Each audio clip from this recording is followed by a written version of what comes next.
Hey everybody, it's Dave here and Jonas right over there. We are here to get this in the final 2 minutes, final score show rolling. What a game so far. Defense hasn't seemed to hold up its end as much as we'd like. The offense, however, is driving, and we should see how this goes. Right now, there's 2:03 left. Second and 10. Vikings have the ball on their own 46-yard line, getting ready to snap. The ball snapped. Kirk Cousins drops. He's looking at his receivers, dumps off to Dalvin Cook in the flat, who gets back to the line of scrimmage. That takes us to the 2-minute warning. And it's time to hit the roll-in.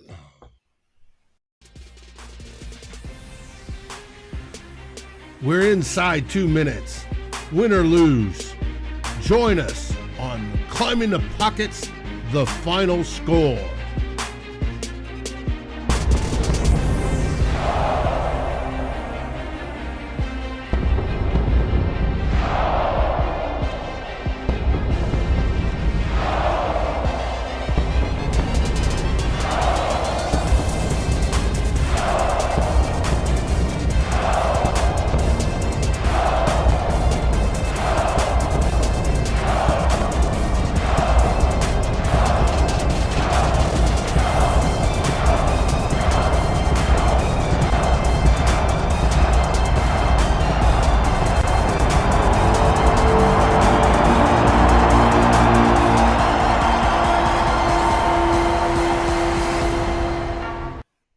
And we're back. What do you think so far, Jonas? I mean, you can't really fault the offense for this. They have played pretty well. They had like two ugly play calling sequences, but overall, it was pretty good. The defense, on the other hand, man, I mean, our expectations were low, but man, But not this low. Ah, it's frustrating. The Vikings have the ball. They have a chance to drive down and score. 7 ties the game. If they can do that. Now, if they do score, would you kick the extra point or go for 2 and the win? I mean, I would try to keep it in the hands of the offense. I mean, at least we wouldn't see an overtime where the defense just gets beaten for a touchdown and then the offense doesn't see the field because of the new overtime rules. Mm-hmm. But I don't know. I don't want to see any responsibility on this defense. So if they have the chance to ice the game with the offense, I wouldn't be against that. Mm-hmm. Clifford, I agree with you. There was a couple of those drives that weren't turned out as well as we'd hope. And you mentioned them where KOC got cute with that razzle dazzle, and then where Irv dropped that first pass. No, it's 38. Mm-hmm. And Clifford, yeah, we're going to address Donatel. Obviously, there's been a whole lot of, since the very early of this game, they haven't fired by halftime. Kirk drops back. He launches it deep, and it is dropped by Osborne. 4th and 8. Obviously, this is a go situation. The Vikings must continue. It's ball game. It was good defense. Yeah, I think he still should come up with this. If he attacks the ball more, he either gets held, which draws pass interference, or he gets the football. And yeah, it was a bit too passive for me, but still good defense. Mm-hmm. Yeah, season on the line on this. I agree, Brady. And drop back. Throws to the right to Hawkinson. He does not have the difference. Be kidding me. Threw what it kind short. Of decision is that? 3 yards beyond the line of scrimmage. They turn the ball over on downs. Yeah, ball game. Well, that's it. Minute That's the 44 season. left. Yeah, that's victory formation. The Vikings Is it? don't have timeouts. Well, we don't have any timeouts Vikings don't left. have any timeouts left, so it's victory formation. Oh, brother. Nobody wanted to see this today. Nobody wanted a loss. But the thing is, as well as Kirk Cousins played, that's the one throw he just Can't can't make make. You don't throw it. a check down when you So needed yeah, that much. Yep. that's that pisses me off so much because he's played so well today. He did everything he could to keep this team alive, but man, this decision just bothers me. Mm-hmm. But it's yeah, I basically called it on Twitter. The one score game luck ran out today. Mm-hmm. And the season ends in typical Vikings fashion. Mm-hmm. Yes, they made it to the playoffs and they were one and done. So frustrating.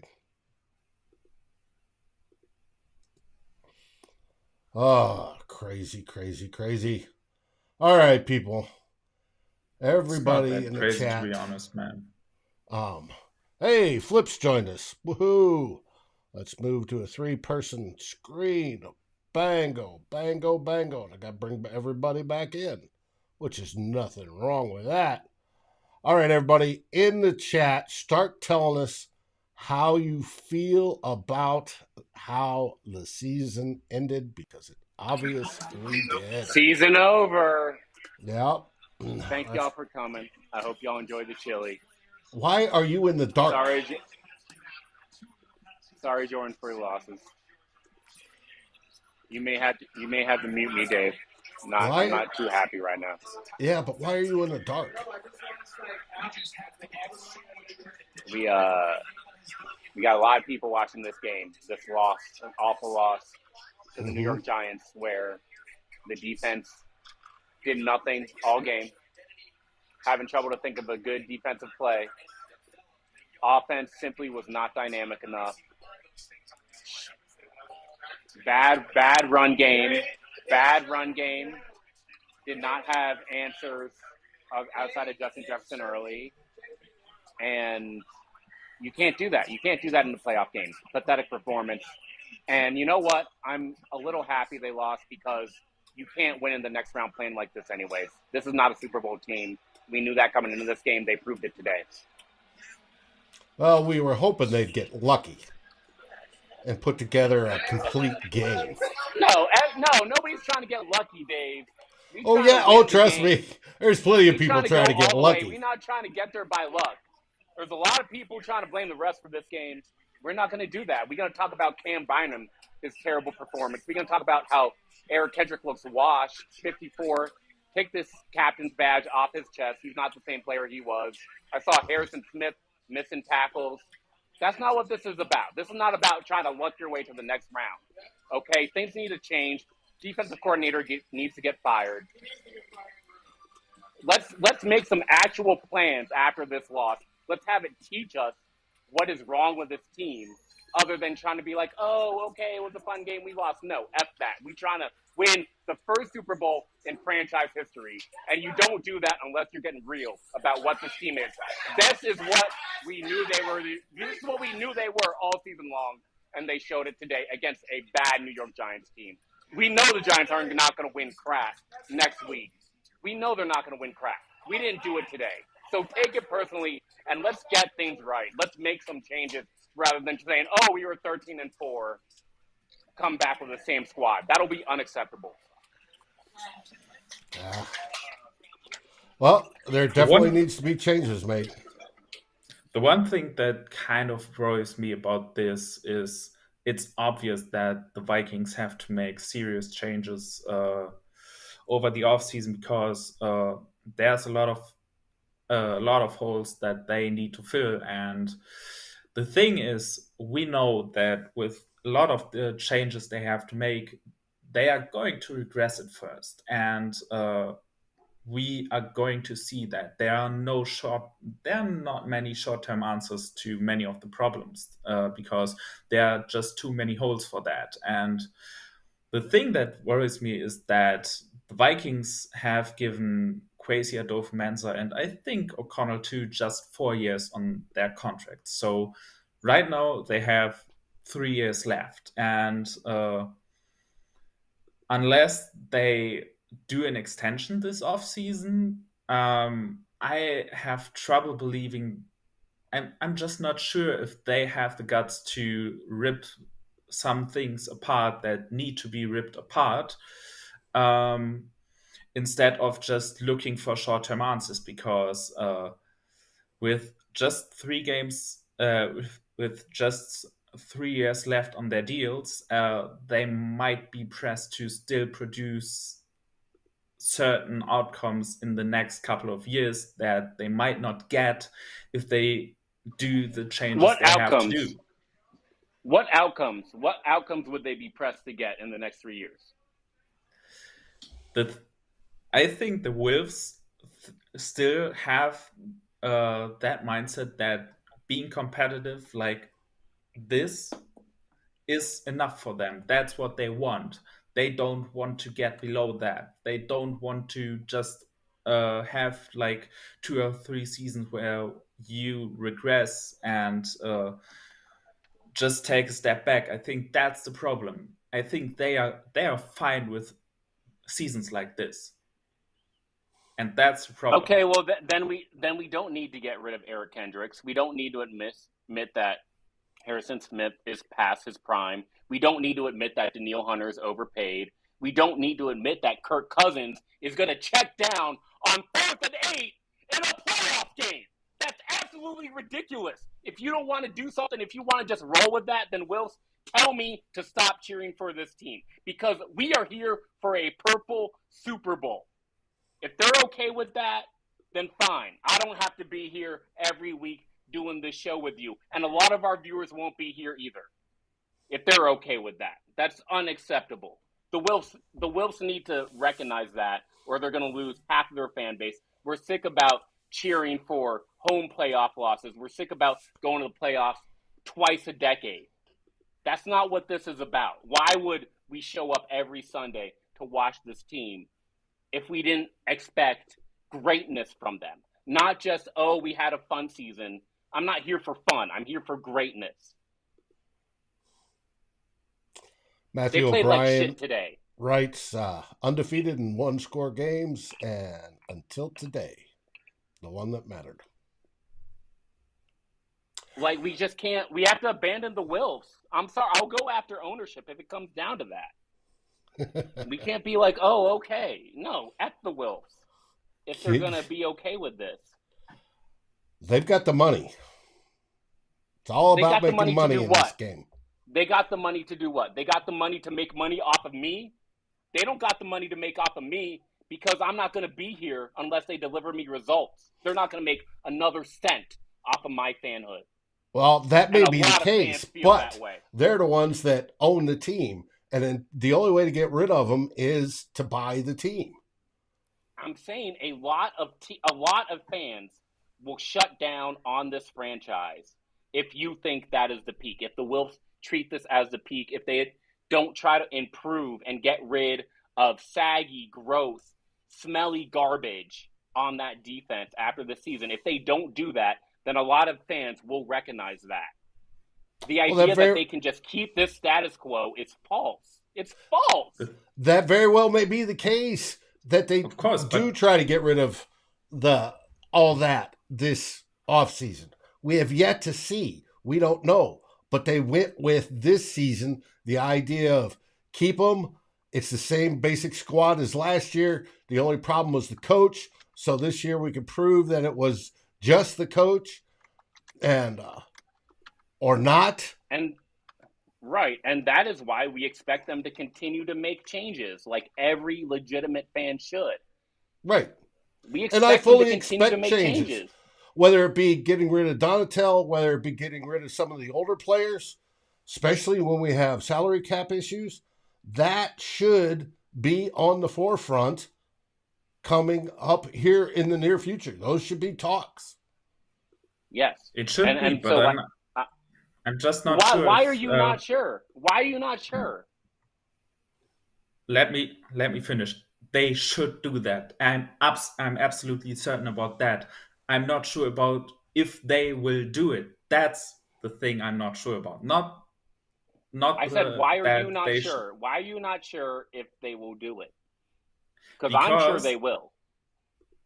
because I'm not sure if the Wolves aren't actually fine with that. I think they want to have they don't want to take a step back. That's been their philosophy the whole time since they have been here. They don't want to take a step back. They want quick results, and that's, I think, one of the reasons why they gave such short deals to O'Connell and Crazy Adolfo Mensa, because that forces them to seek short-term answers, and that's what they want. And that's so why what are you gonna do? What are you gonna do if they keep the same squad around? As a fan, what are you gonna do? Yeah, I'm definitely not for that, and I like what I'm supposed to do. I'm gonna criticize it a lot, and keep talking. I'm going to criticize it just as I did for a long time, and but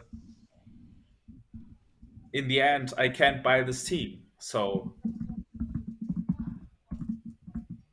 as you can see and hear, in the Jason spot is Tyler, and he's tapping away because he's got to get pieces out reporting on this game.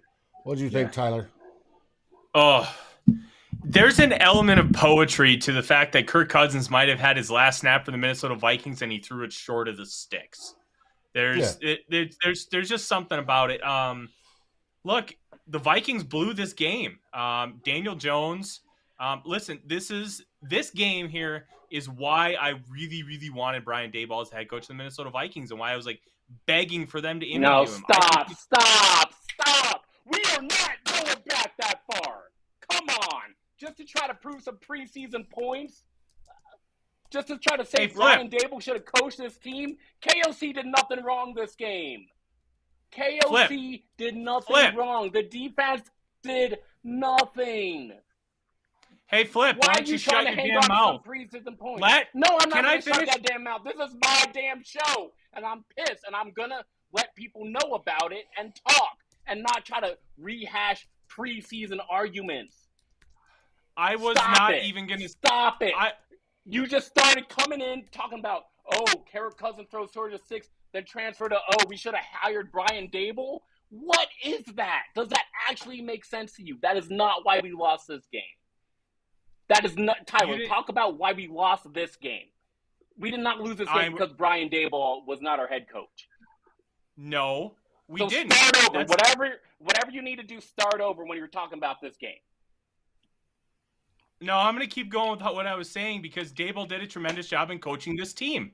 He led Daniel Jones, who honestly is not a great quarterback. The Giants are going to get blown out next week. Daboll did nothing. Nothing. He literally used his quarterback scrambling ability. His play calls were not that creative. His offense generated consistent plays against a defense that did not show up at all.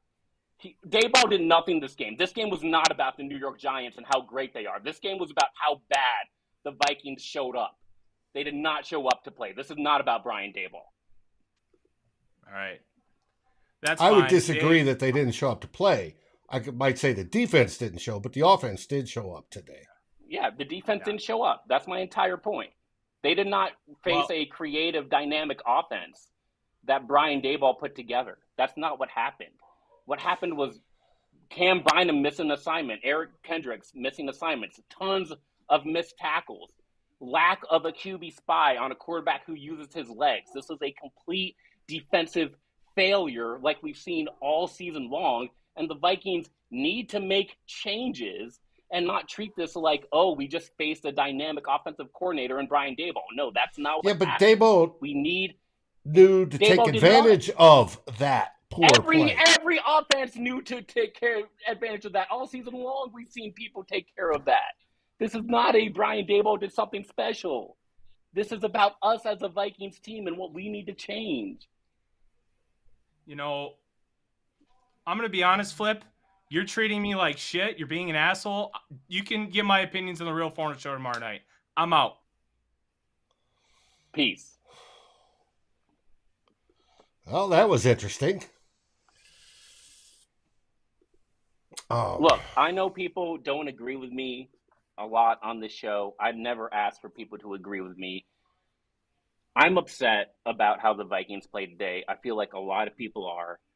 And I want to see changes made based off of that. I don't want to see forgiveness or credit to the other team. I want us to look at ourselves in the eye and make changes. And if that comes out too passionate or too aggressive or mean to other people, fine. But this is the only time I get to spend with y'all.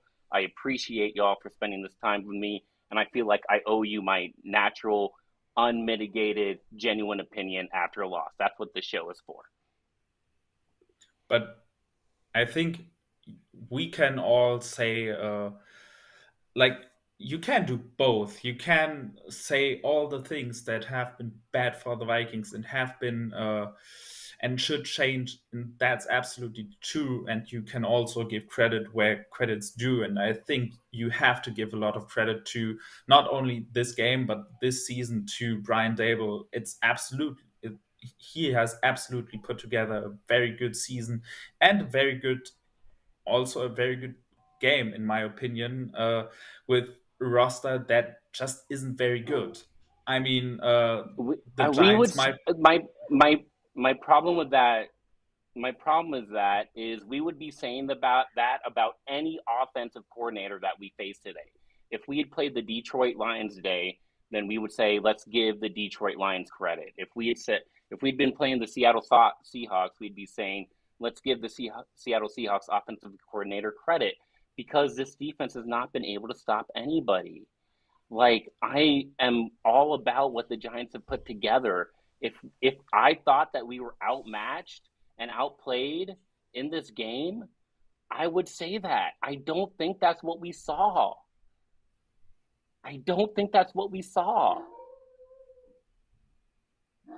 I think, did we see that? Do we feel like if we had played the defense was outplayed?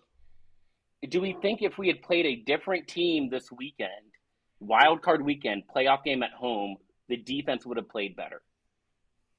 No, probably not. But No. Even if the defense didn't play better, there are definitely offenses worse than what we saw today. And that's mainly because Brian Daboll is a pretty good offensive play caller. And I think a lot of the receivers running free is because of good designs. You don't have to have like those crazy creative calls if you are consistently able to scheme guys open. And that's one of the best things that Brian Daboll is able to do, even if he has a pretty bad receiving core. And we saw that we need to talk about something else, because the Giants have unequivocally been bad on offense the entire year. They've been 16th in EPA per play in their run game. They've been 28th, I think, in their pass game. They have not been a good offense, and trying to prop them up is just false. It's just not what we saw today. We did not play a dynamic, smart offense today. They called a smart game. Now, whether the talent is there to be a top 5 offense or not, that's not in question. It's whether did they make the right calls to defeat the Donatel defense, and that was an obvious yes, because they did. No, but every team calls the right plays to beat the Donatel defense. That's what I'm trying to say. And we're getting to the point where we all have the same conclusion The problem is the Donatel defense. The Yes, the problem is problem the is the defense in Donatello general. defense. So let's talk about what needs to change there rather than giving Dayball credit. I Well, mean, first of all, and I know we have been talking about this a lot. The problem is the defense overall. I think saying the problem is just the Donatel defense uh, again keeps things away from a lot of problems, because then it's just basically the same thing that the Wolves were saying the last that it year. was Oh, Zimmer. it was just the coaching. We don't the roster is good enough. It was just the coaching. No, it's not. The personnel is garbage. Even if you had a good defensive play caller today, this defense still would have been carved up. Why? Because especially on the back end, they they don't have uh they don't have anything there.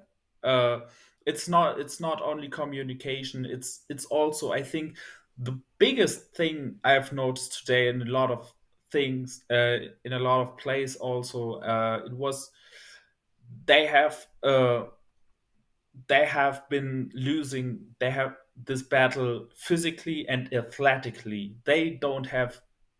Uh, they don't have an athletic back end on this defense. It's on the second level when you see Kendricks and Hicks trying to run with tight ends and running backs, which obviously has failed miserably today in a lot of cases. It's like pretty much every time, like every player who used to be athletic on this defense is old, and the other guys are just aren't very good, and none of them are any uh, there are no athletes back there. There's no speed back there. They are so slow on defense, and that just limits a lot of things that you can do schematically, because you can't ask anybody to cover any substantial ground. And if you can't ask anybody to cover any ground, what are you supposed to do schematically? And Donatel, he didn't call a good game, of course. I'm not going to dispute that. Um, but he even switched things up on the last few drives. He tried to blitz more, he tried to bring more pressure. It didn't get home, and they didn't they weren't able to cover anybody on the back end. The results, no matter what he called, were the same, because this personnel uh, isn't isn't able uh, to get together a good NFL defense. It's just not going to happen, no matter who the play caller is. I'm not going to argue against letting go Donatel. I think it's going to happen anyway after this game. I don't think he keeps that job after this. I've heard Doogie talk about this week, and he basically said that he would need a very, very, very good playoff run to keep his job, and that obviously didn't happen. So I expect the change there, but I hope that they don't just use him as this whole scapegoat for everything, and then just bring everybody back, because it was the coaching again, and the players are fine and they are going to do it when they just get good coaching. No, the players aren't fine. They are either old or bad. Yeah, That and I completely agree, Jonas. You like it's the horses, and if you listen to what I said at the start of this show, it was heavy criticism of specific players, not of Ed Donatel, but of specific players on the defense that just need to be replaced. And like I sure we don't have to go through them one by one, but they do not have the horses, and it's both. And so if you try to fix one or the other, that's just not good enough. They need to fix both. They need to find a better defensive coordinator and also get some real talent on the defensive side of the ball. Obviously, that has been impacted by injuries early on in the season, injuries that, we've almost forgotten about because guys like Lewis Seen and Andrew Booth have been injured for so long. But that is a real real thing going into the offseason is you're looking for a huge talent upgrade on the defensive side of the ball, which is exciting to me. It's exciting to like bring in some youth, continue to bring in youth to the defensive side of the ball. I really just hope that they're not just sitting back saying, "Oh, we lost a close game to the Giants and we'll be back here next year." We've gotta go. It's such an opportunity to build on for how well this season went and all the success and confidence that we built in our young players. So let's take it to the next level and not just rest back and say making a playoff appearance was enough. Yeah, but do you think they're going to take it back? I don't. I think they've realized that No, players are I old. think they're not, think massive changes are going to happen. And it has to be on the defensive side. That's what's been neglected over the last few years. Now, granted, they drafted first-round corners for all those times, but, they end up getting hurt and all sorts of things happen to them and they never pan out. But that's where the focus needs to be, is on the defensive side. The offensive side is pretty good. Your offensive line looks pretty well set for further growth. It's young. You have offensive talent in the backfield and then wide receivers. And in the backfield, you're looking at guys for next year. But you got your wide receivers pretty much well set. Adam Thielen looks to be migrating backwards, and he should be able to take a pay cut or be gone. But you have a good core on the offense. Now you've got to build that same core over on the defense, and they haven't done that yet. That is what we expect. It was sort of a surprise that coming into the season, they say, hey, we're going to, competitively rebuild and run this all back from the previous year. They need to do further investing, heavy investing on that defensive side to bring it up to where it is as good as the offense.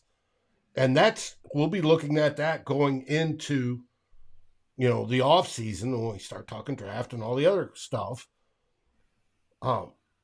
That's a given. They've got to do that. I don't think there's anybody that's calling for bringing all these old guys back.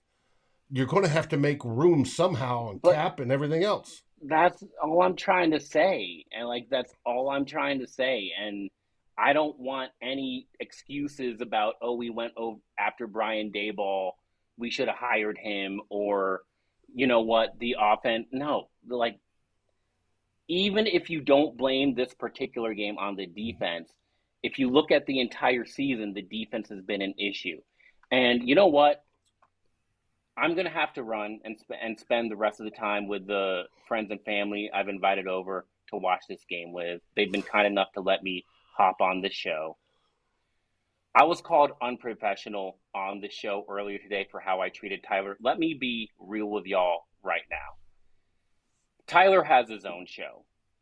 For 17 games out of this year, most of them have been wins, and I have offered my pure, unadulterated opinion and emotion during and after those wins on this show. I have never claimed to be a professional. I have always claimed to be a Vikings fan. If you're not here for emotional Vikings fan takes, then you're on the wrong show. And if you're going to come here and celebrate the wins with me, when I'm saying put W's in the chat, I know my fans are here watching me now. If you're going to be here with me, celebrating me when I celebrated wins, and then come and hate at me when I'm pissed about the fact that we lost, then you need to reassess what you think you're looking for from the Flip Mozzie experience. So I never planned to be a professional. I always plan to tell it like the fans is. You look at the comments right now. The fans are angry. Mm-hmm. The fans are pissed.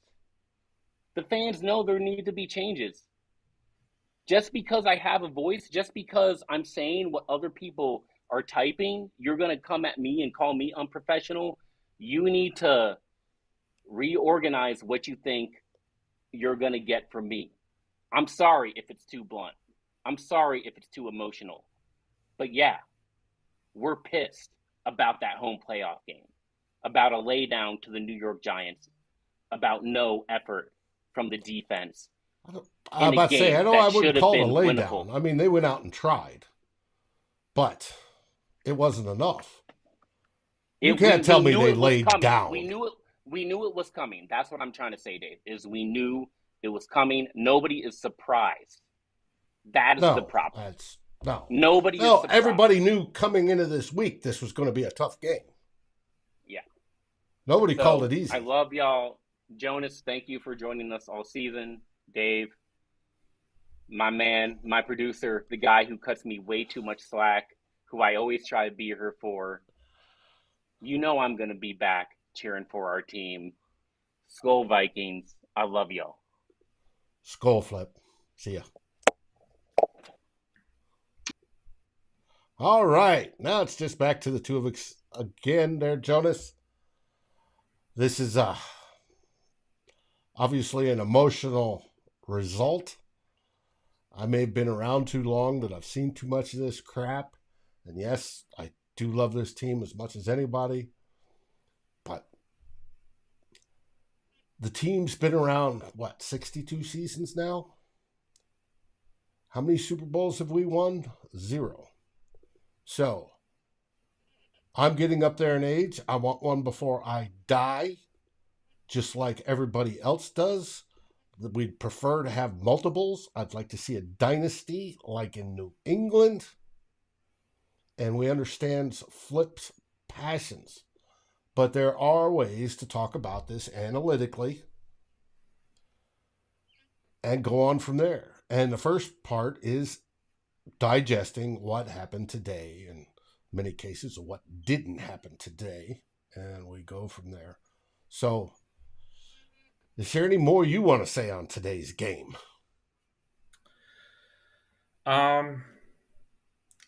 Yeah, I think most of it has been said. I think there weren't many answers schematically which could have prevented this. There have been a couple of mistakes in offense that just shouldn't happen in critical situations. Of course, this 3rd and 1 call was bad. I'm all in for creativity. I'm all in for having some of those trick plays. But if you play on 3rd down relies on Kirk Cousins gaining yards after catch, it's probably not the greatest plan. And the other sequence that I really disliked was the second to last drive, where they had a swing pass and then a screen on 2nd and long. This was really, really bad in my opinion. Otherwise, there's not much to complain about on the offense.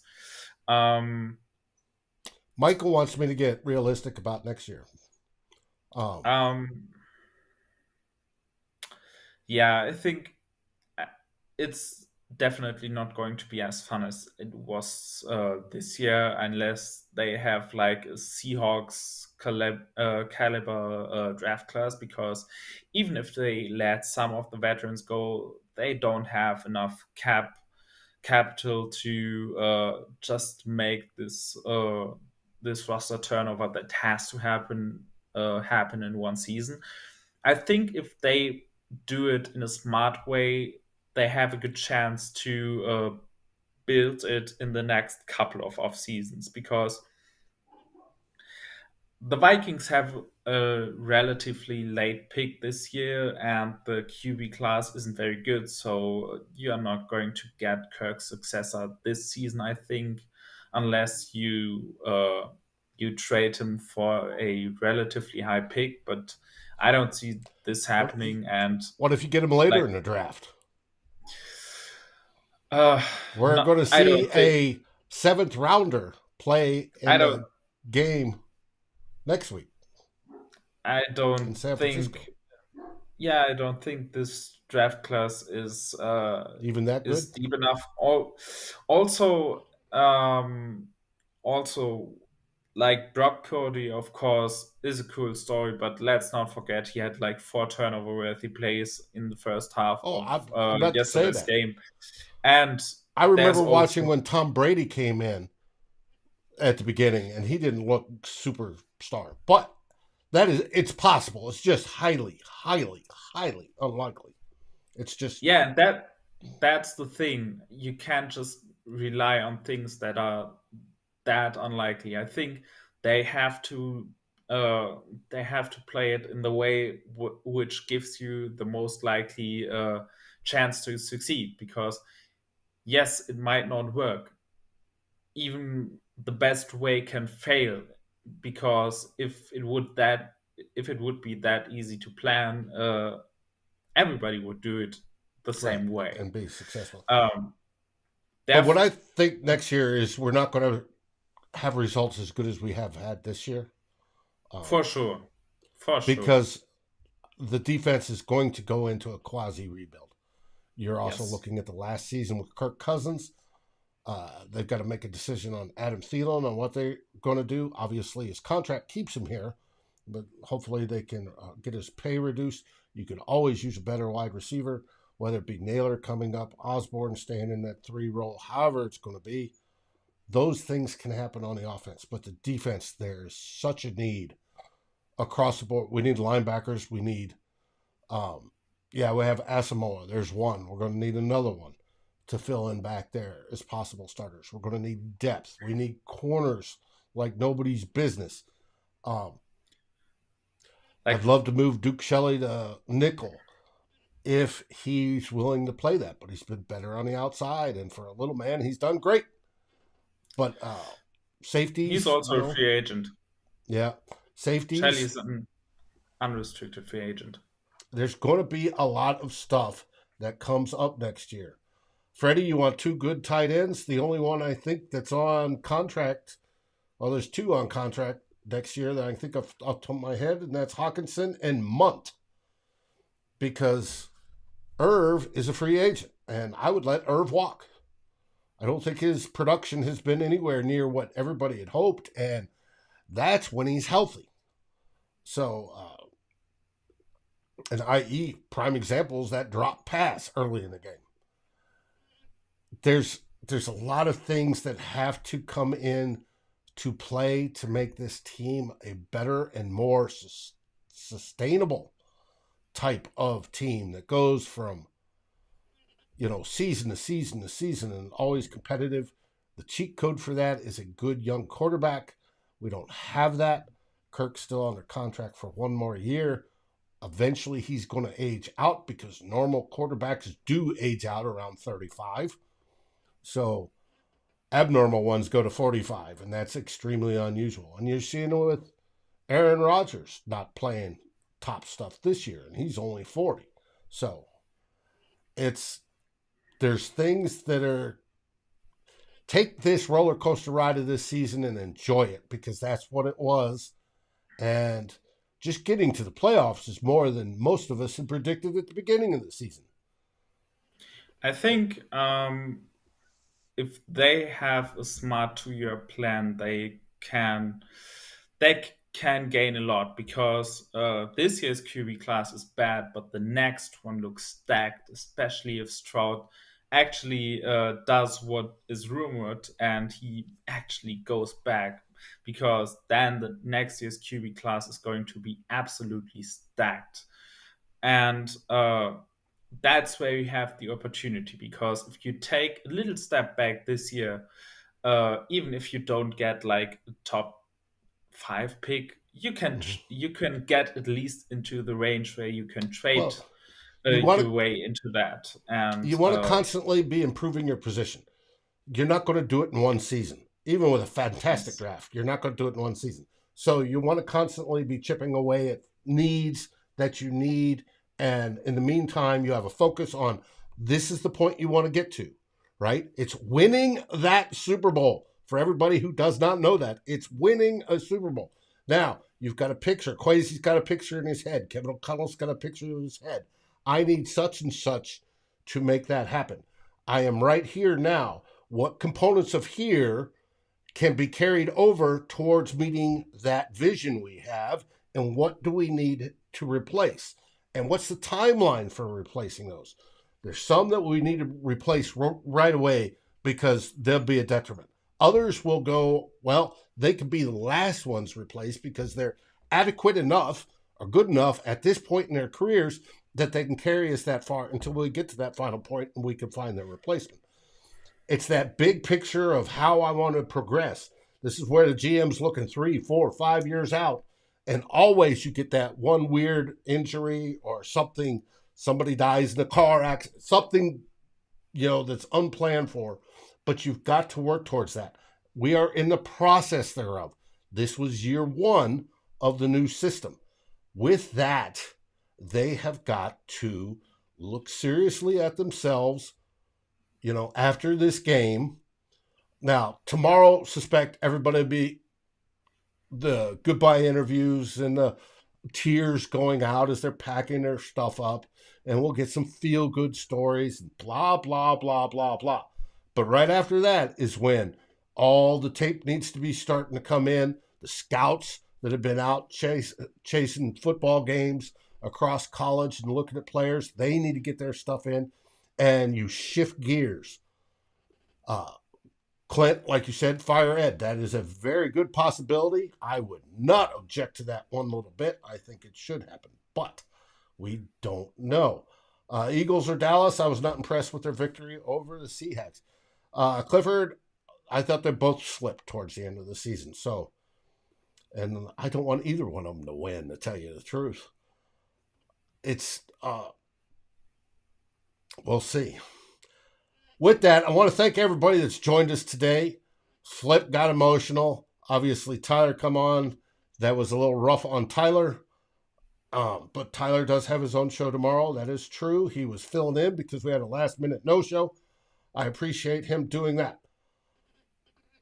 Guys, it's going to be another off-season. We will be here. Just don't turn everything off until next fall. We're going to be here all off-season. We're going to be looking at stuff like what happens this week. And then we're going to get into the draft and free agency and everything else. And Jonas is going to be here with us because Jonas has been absolutely great coming in from Germany. Have you got anything going in Germany, Jonas? We'll probably do a season review this week. We usually do it like a week after the last game, and it's probably going to happen close to next weekend. We'll see when it's going to take place, and otherwise, there will be a little break, not as long as it used to be, because the Vikings have extended their season at least 1 week longer than the last few years. And then we're going to start with our draft content as we do every season. And it's going to be fun, even though, of course, I would like to push that. I would have liked to push that a little further away, but it's still a part of this that is always very fun, and I'm very invested in that. So we'll definitely have some stuff coming up for that. Good. Well, we've got a lot of good football coming up. The rest of the playoffs for us to enjoy. Relatively stress-free because the Vikings were not yelling at our TVs for it. So, everybody, I want you to stay sane and look back on this season, enjoy what we have. I know losses tend to piss you off and sort of ruin a couple days for you, but don't do that. And if some Green Bay Packer fan gets in your face, or Giants fan, just tell them to go anatomically do something that they cannot do. It's real simple like that. And with that, we're going to say goodnight. What do we say, Jonas? Skol Vikings. Skol Vikings!